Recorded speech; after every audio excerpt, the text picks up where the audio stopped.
여러분들 이거 알고 계신가요? 공항에서 수화물을 찾고 한번 나가면 절대 다시 들어올 수 없다는 사실. 이렇게 공항에서는 경고문까지 붙여가며 고객들에게 다시 들어올 수 없다고 엄중히 경고하고 있는데요. 공항에 도착 후 수화물을 찾고서 밖으로 나간다면 절대 다시 들어올 수 없게 된 이유에는 비하인드 스토리가 숨겨져 있다고 합니다. 시간을 거슬러 1999년, 이 사람의 이름은 니시자와 유지. 1970년생으로 엄청난 비행기 덕후였다고 알려졌죠. 덕후로서 항공사에서 일을 하고 싶어 여러 항공사에 지원을 했지만 지원했던 모든 항공사에서 떨어졌고 결국 철도회사에서 하역하는 일을 하게 되었는데 그마저도 적응을 하지 못하고 회사를 뛰쳐나가 6개월 동안 방황을 하고 돌아온 니시자와는 우울증 진단을 받게 되었고 1998년 그해의 여름 극단적인 시도까지 하였지만 이마저도 결국 실패하게 되어 2달가량 정신병원에 입원을 하게 되었다고 합니다. 정신병원에서 퇴원한 니시자와 유지는 우울증에 이어 조현병 판정까지 받게 되었고 이렇게 우울증과 조현병 판정까지 받은 유지는 결국 히키코모리가 되어 집에서만 생활을 했다고 합니다. 히키코모리가 된 그는 집에서 자신이 제일 좋아하던 덕질, 바로 비행기 게임을 하면서 시간을 보냈는데 그 당시 유명했던 비행기 게임인 플라이트 시뮬레이터라는 게임을 즐겨했고 그래서인지 게임에 재능이 엄청났다고 합니다.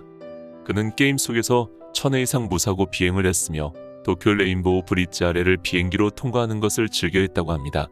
그렇게 게임을 즐기며 히키코모리 생활을 하던 비행기 덕후 니시자와는 어느 날 우연히 하네다 공항의 단면도를 보게 되었는데 그는 남다른 비행기 덕후였기에 비행기가 아닌 공항 경비 시스템에 대해서도 많은 지식이 있었고 결국 하네다 공항 경비 시스템에 사각을 발견하게 되었습니다. 그것은 바로 1층에서 수화물을 찾고 다른 비행기로 환승하기 위해 2층으로 올라가 환승을 하게 된다면 아무런 제재나 검문을 받지 않고 환승 비행기를 탈 수 있다는 점을 발견하게 되었습니다. 이렇게 공항 보안 취약점을 발견을 한 그는 비행기 덕후로서 공항에서 일할 수 있을 거란 큰 희망을 품고 국토교통성, 일본항공, 전일본공수 등의 항공사와 언론에까지 자신의 이력서와 함께 공항 보안 취약점의 내용을 전달하며 공항의 경비원으로 고용해달라고 요청하게 되었습니다. 이렇게 니시자와 유지는 공항 경비원으로 취직하게 되었고 공항에서의 재입장은 불가능하게 되었다. 라는 결말이라면 모두가 해피엔딩이었겠지만 현실은 냉정했다고 합니다. 관련 회사들은 무슨 생각이었는지 니시자와가 보낸 보안 취약점들과 이력서를 싸그리 무시했다고 합니다. 이렇게 무시를 당하게 된 니시자와는 흑화하여 범죄자의 길로 빠져들게 되었고 본격적으로 범행을 계획하기 시작하였다고 합니다. 1999년 7월 23일 오전 6시 45분에 하네다 공항에 나타난 니시자와는 이타미 공항으로 가는 티켓을 구매하게 됩니다. 여기에서 니시자와는 자신이 또 하나 발견한 공항의 보안 취약점을 이용하게 되는데 기내 수화물의 경우 가지고 탑승하기 위해서는 엑스레이 검색대에서 검문을 당하게 되지만 위탁 수화물의 경우 수화물은 엑스레이 검색대를 통과하지 않고 따로 검문을 당하지 않는다는 것을 알게 되었습니다. 이것을 알게 된 니시자와는 위탁 수화물에 흉기를 넣어 짐을 맡긴 뒤 유유히 이타미행 비행기를 탑승하였습니다. 이타미 공항에 도착한 그는 다시 이타미 공항에서 하네다 공항으로 가는 8시 50분 비행기를 탔고 흉기를 넣어둔 가방도 다시 위탁 수화물로 맡겨 검문이나 제재를 당하지 않고 다시 하네다 공항에 올 수 있게 되었습니다. 이렇게 10시 7분 하네다 공항에 도착한 니시자와는 자신의 범행 목표였던 11시 출발 예정인 ANA 61편을 목표로 행동을 시작하게 되었습니다. 가장 먼저 니시자와는 위탁 수화물을 찾아 흉기를 확보하였고 다음으로 화장실로 가서 자신을 알아볼 수 없도록 약간의 변장을 한 뒤 준비했던 범행 계획을 실행하게 됩니다.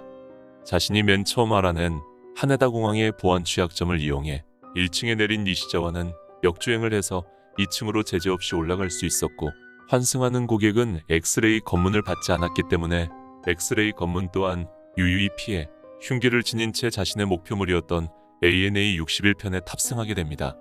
이렇게 자신이 알아낸 두 가지의 하네다 공항 보안 취약점을 이용한 니시자와는 흉기를 지닌 채 아무런 검문이나 제재 없이 자신이 목표했던 비행기에 탈 수 있게 되었습니다.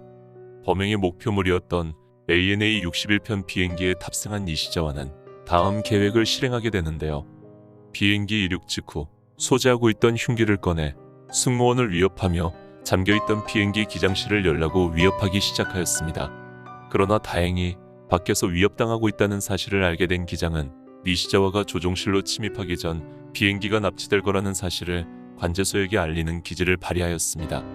승무원을 위협했던 니시자와는 곧 기장실로 침입하게 되었고 흉기로 조종사들을 위협하며 비행기를 원래의 홋카이도 방향이 아닌 요코스카 쪽으로 돌리라고 협박을 하였습니다.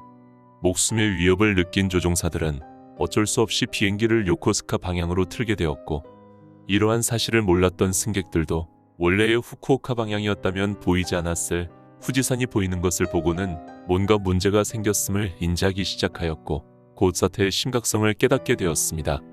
조종실을 장악한 니시자와는 비행기가 요코스카를 통과하자 다시 이즈오시마 섬 쪽 방향으로 몰 것을 지시하며 비행기를 1000피트에서 3000피트로 고도를 낮춰서 비행할 것을 지시하였습니다.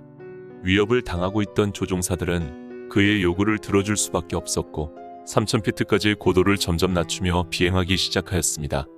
3000피트가 얼마나 낮은 것이냐면 3000피트는 약 900m로 우리나라의 롯데타워가 555m인 것을 감안한다면 이는 롯데타워 바로 위로 비행기가 날아간다고 생각하시면 되는데요. 이처럼 비행기가 3000피트로 비행을 한다는 건 엄청나게 위험한 비행을 한다는 뜻입니다.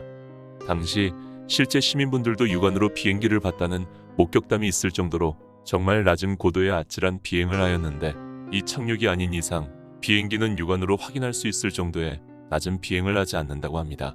이렇게 비행기 고도를 낮춘 뒤 니시자와는 조종석에 앉아있던 부기장을 조종실 밖으로 내쫓았고 드디어 부조종사의 자리에 앉아 자신이 꿈에 그리던 실제 비행기 조종을 하기 시작하였습니다. 부기장 자리에 앉은 그는 실제 조종사들만 쓰는 전문 용어들까지 사용하며 비행기 조종을 시작하였다고 합니다. 이렇게 꿈에 그리던 비행기 조종을 시작한 니시자와 그렇지만 자신이 조종하는 대로 비행기가 움직이지 않아 당황하기 시작했는데요. 그 이유는 바로 비행기 조종은 기장과 부기장 이렇게 두 개의 조종기가 연결되어 있기 때문에 남아있던 기장이 니시자와를 막기 위해서 조종관을 꽉 붙잡고 있었다고 합니다. 곧 이 사실을 알아챈 니시자와는 자신에게 조종관을 넘기라고 기장을 흉기로 위협했고 조종관을 넘기면 끝이라고 생각했던 기장은 끝까지 니시자와의 요구에 불응하며 버텼지만 기장의 불응에 열이 받은 니시자와는 갖고 있던 흉기를 꺼내 기장의 목을 찔렀고 흉기에 찔린 기장은 이내에 쓰러지고 말았습니다. 11시 55분 기장의 방해가 없어진 니시자와는 드디어 자신이 꿈에 그리던 단독 비행을 시작하게 되었습니다. 이렇게 니시자와가 단독 비행을 시작하였지만 이미 너무 낮은 고도로 비행을 한 비행기는 힘을 잃고 주택가로 급하강을 하는 위험한 순간을 맞이하게 됩니다. 비행기에서는 쉴 새 없이 경보음이 울려대기 시작했고 자동항 법장치까지 꺼지면서 이대로라면 비행기는 주택가로 떨어져 대참사가 일어나기 직전이었습니다. 목숨의 위험을 느낀 부기장과 승객들은 어차피 어떻게 죽나 똑같다라는 심정으로 힘을 합쳐 조종실 문을 박살냈고 조종을 하고 있던 니시자와를 붙잡는 데 성공하였습니다. 이렇게 붙잡은 니시자와를 조종실 밖으로 끌어내 제압하였고 조종실에 다시 앉은 부기장이 대참사 직전 가까스로 비행기 고도를 상승시켜 다행히 비행기는 안정을 찾았고 하네다 공항으로 회항하게 되었습니다. 부기장과 승객들의 용기가 없었다면 몇 분 뒤 주택가에 비행기가 떨어져 천문학적인 대참사가 날 뻔했던 위험한 상황이었다고 합니다. 니시자와 유지의 범행 계획은 실패로 끝이 났고 웃기게도 이렇게 큰 범죄를 일으킨 그의 실제 비행기 조종 시간은 단 2분밖에 안 되었다고 합니다. 12시 14분 많은 사람들의 용기로 납치되었던 ANA 61편 비행기는 하네다 공항에 무사히 착륙하게 되었습니다. 하네다 공항 도착 후 니시자와는 대기하고 있던 경찰에 의해 붙잡혔고 안타깝게도 칼에 찔린 기장은 과다출혈로 사망하게 되었다고 합니다. 이렇게 큰 범죄를 저지른 니시자와 유지는 1999년 12월 법원에서 4개의 혐의가 인정돼 무기징역이 선고되었고 2005년 항소 없는 무기징역이 확정되어 현재도 수감 중에 있다고 합니다. 또한 사망한 기장과 부기장은 승객 안전 보호 의무를 다한 것을 인정받아 국제적으로도 최고상인 폴라리스상을 받게 되었다고 합니다. 이 사건 이후 니시자와가 보안 취약점을 미리 전달했던 사실이 대대적으로 보도가 되어 하네다 공항은 망신을 받게 되었고 공항의 전체 보안을 재검토하게 되었다고 합니다. 그리고 보도가 나간 이후 하네다 공항 이외에도 전 세계에 있는 모든 공항에서는 수화물을 찾고 나가면 재입장을 하는 것을 철저하게 금지하였고 도착한 승객이 내리는 공간과 출발하는 승객이 탑승하는 공간이 엄격하게 분리되게 되었으며 비행기 환승객도 내리는 공간에서 타는 곳으로 바로 이동할 수 없도록 철저하게 금지되었다고 합니다. 이렇게 니시자와 유지 사건은 전 세계 모든 공항의 보안을 더욱 강화되고 철저한 검문을 시작하게 만든 사건입니다. 니시자와 유지, 그가 만약 제압당하지 않고 계획했던 범죄를 성공해 게임에서 했던 도쿄 레인보우 브릿지를 비행기로 통과했다면 비행기는 다리와 충돌하여 엄청나게 큰 대형 참사가 벌어졌을지도 모를 사건이기도 합니다. 지금까지 잡박상인이었습니다.